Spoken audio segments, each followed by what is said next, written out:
Ken Young takes pride in his work, and it shows. People call constantly needing his expertise, but it wasn't long ago the jobs had dried up, and he was homeless. What bothered me was I was always able, from the time I left school till then, able to provide for myself. It was frightening. It started in 2008. The economy had taken a downturn and Ken's phone stopped ringing. He also got divorced. He quickly went through what little savings he had and eventually lost his home. I was worried. I go, what's next? What am I gonna do? In exchange for work, a friend let Ken spend the winter in a trailer he wasn't using. Any money he made on other jobs went to a storage shed for his tools and to pay his cell phone, the essentials of his trade. He lived on food stamps. It felt like everything was taken away from me. Then his cell phone was shut off. No phone, no work. My mindset was turn to God. That was my mindset. And at that point, every chance I got, I was down on my knees praying, get me out of this, God. Ken was down to his last 2 quarters.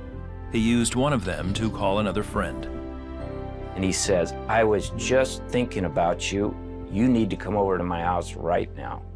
There, Ken started watching the 700 Club and learned about God's principles of giving. Now with internet access, he advertised on Craigslist. If you give, it'll always be given back to you.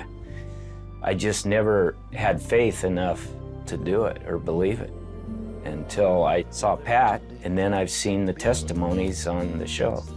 I think that's what really brought it into my mind a lot more. So he made a pledge to CBN. Then practically overnight, the referrals started pouring in. Soon he was back on his feet in his own place, and it's been that way ever since. Given that 10% or more every month, it comes back to you.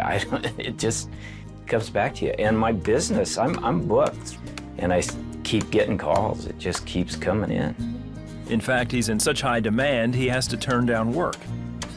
I've had people go, well, how come you're doing so well right now? I said, well, God's blessing me because I'm blessing him.